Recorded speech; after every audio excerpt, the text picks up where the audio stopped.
Hey, this is Michelle from Perma Pastures Farm, and today I'm with my mom and my niece Kendra, and we thought we would show you something a little bit different. This is something you don't normally see on this channel because I didn't get this talent, so. So this is a project that my mom has been working on, and she gave it to us this morning.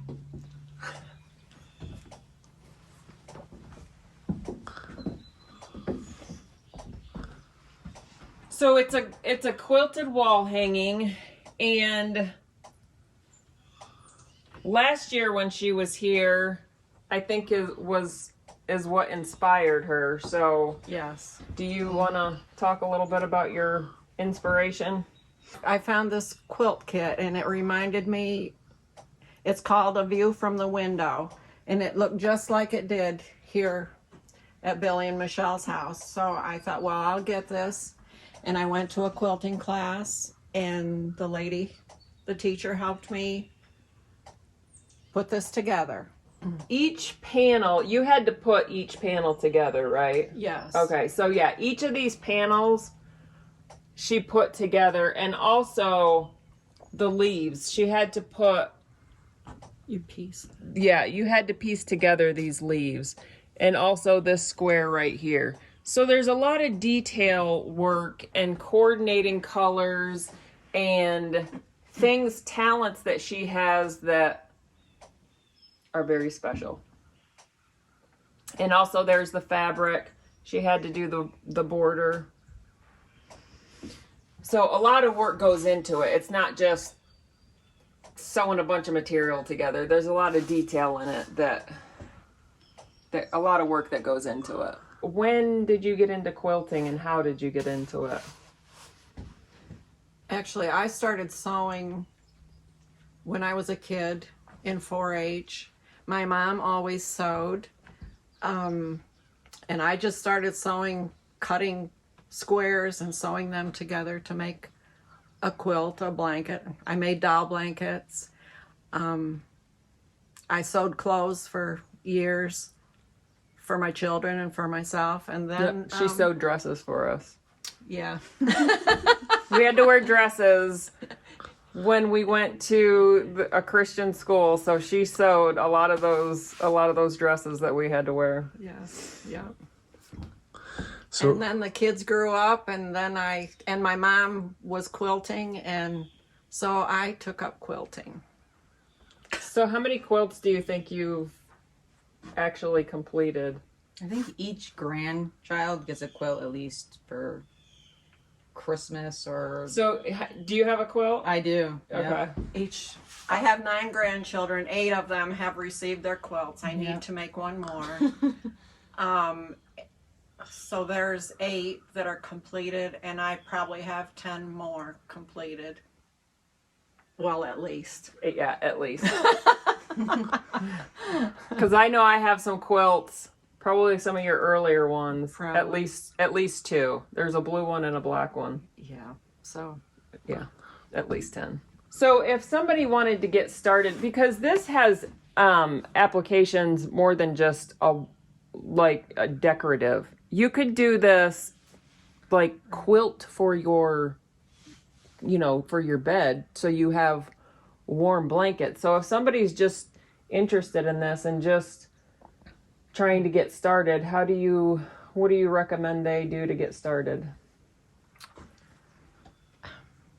At quilt shops or fabric stores, sometimes you can find lines of fabric that are all coordinated in prints and colors that you can cut up and sew together. There are patterns available at the quilt shops.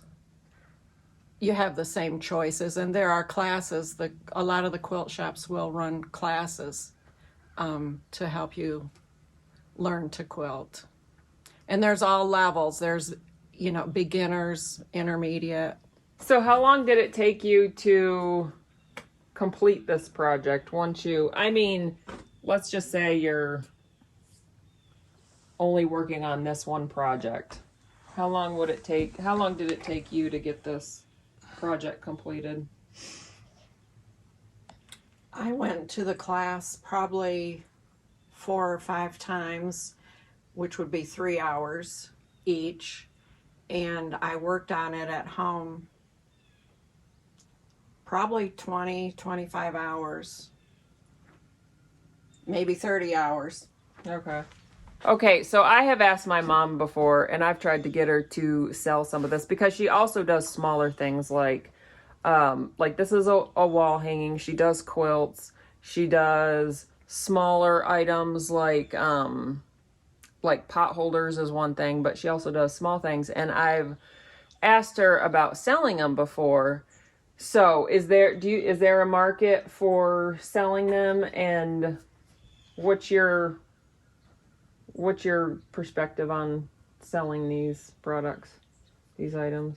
Yes, there is a market for quilted items. I make them because I love to sew. I enjoy the process and the end product.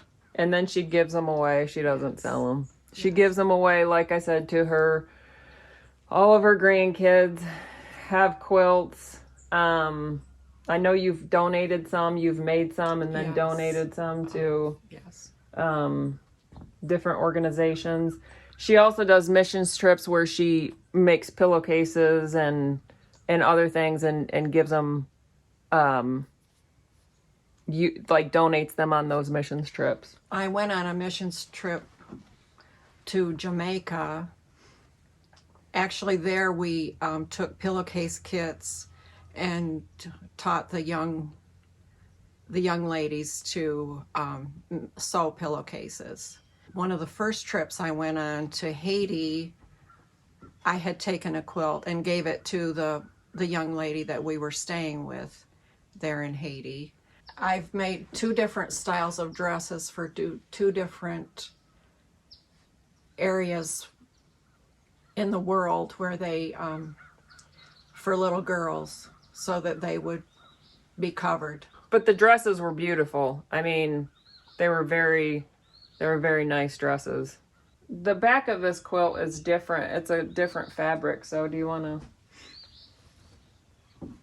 I don't know if you can see if it's going to pick it up on the camera, but these leaves are kind of what inspired her to do this pattern to begin with, because she was out here this time last fall. And so as you can see the leaves, it just reminded her, and that's why she wanted to do that pattern.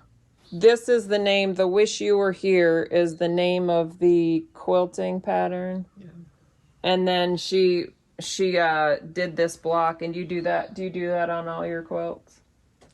Yes. Except the earlier ones, probably. Yes. Yeah. So that's it's who it's to, and then the date, and then she puts her name on it.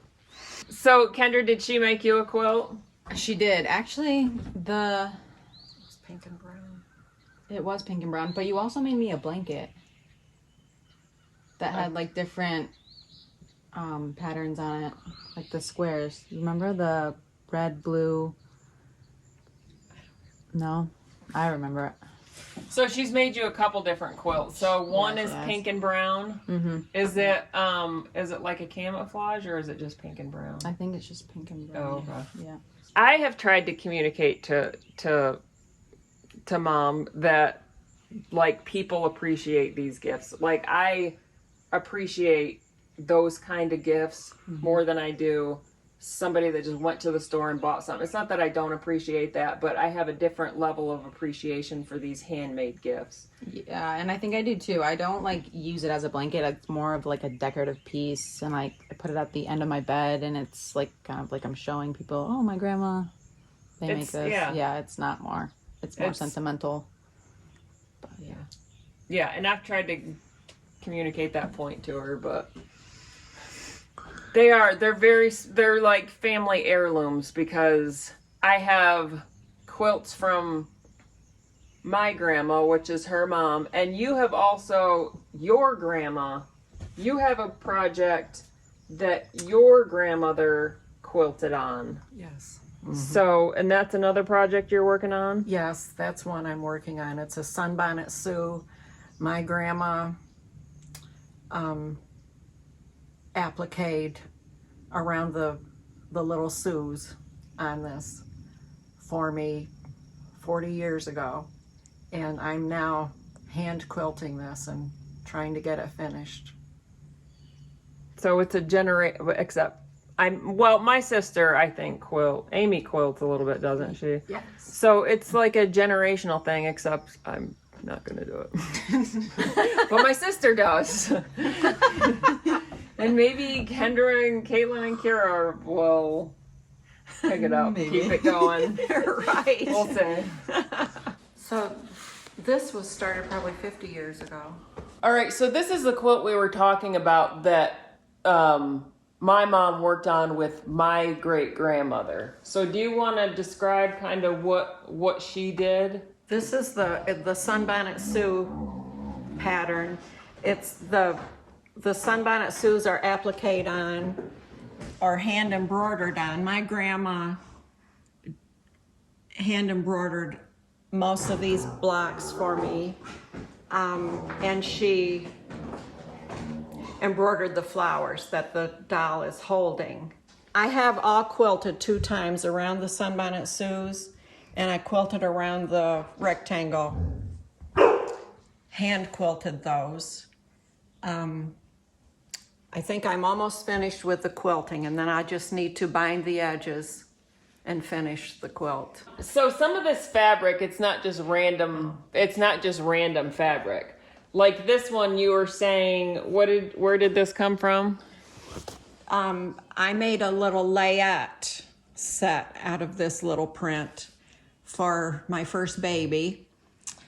And this brown print up here, I made a dress in high school for myself. And would be several of these would be clothing that I had as a teenager. That were just like scraps left over from what you were making? Yes. So then she just put them together in a quilt. So there's a lot of memories in this. Yes. In this quilt. A little bit of history. She grew up on a dairy farm, so I would imagine that there was probably not a whole lot of time for work like this. Like my grandma does it now, but I don't know that she did a whole lot of it back when she was raising kids and milking cows and everything. So your grandmother lived close. Yes. About a mile away, probably less.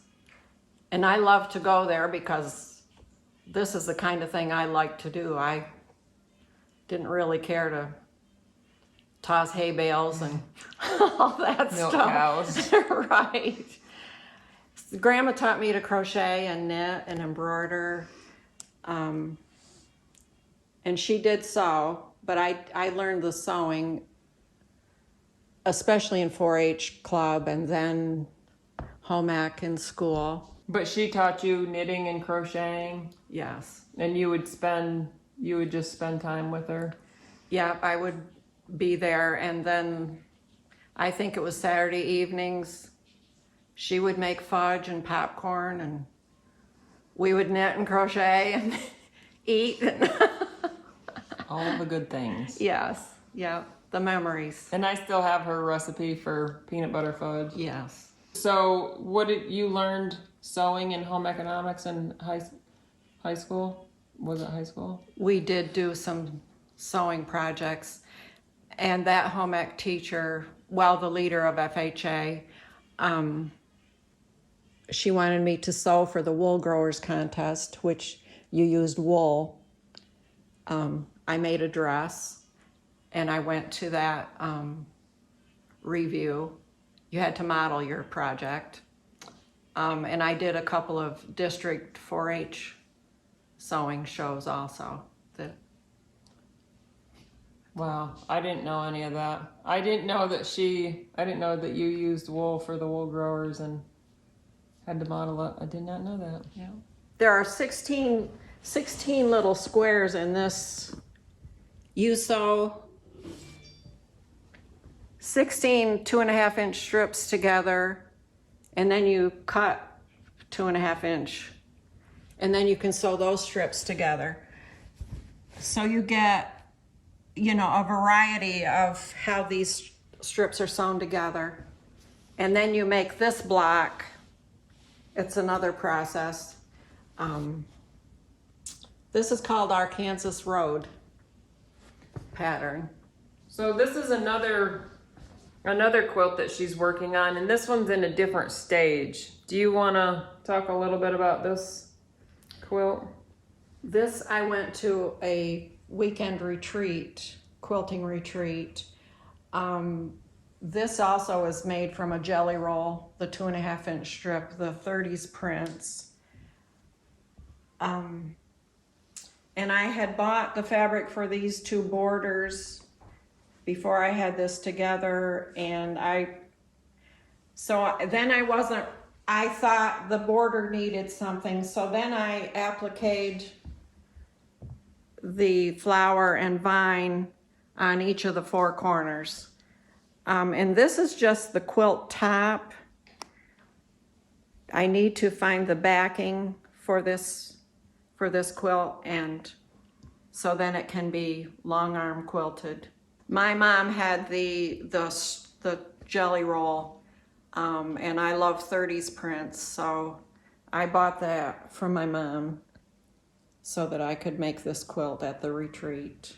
So then you just have to pick, like if you flip this over now, there's nothing, there's no quilt and there's no fabric on the back. So that's the next step, is to get the fabric, picked out Yes, for the backing. and then get it quilted and finished. The thing is that this jelly roll is probably 8 or 10 years old, and we didn't buy the coordinating fabrics at that time. So now the colors are different in the stores, so I'm having to search for the backing. So this is just something different that I thought would be more interesting to some of the women out there, it's special to me. So I just wanted to share it, and it's more for some of the women out there to show a place, like there's stuff that they can do. You know, if you can't, sometimes the physical work is kind of difficult for some women. So there's always a place. There's always something you can do, something that needs to be done. So this is Michelle and Mom. And Kendra. from Perma Pastures Farm. Thank you for watching.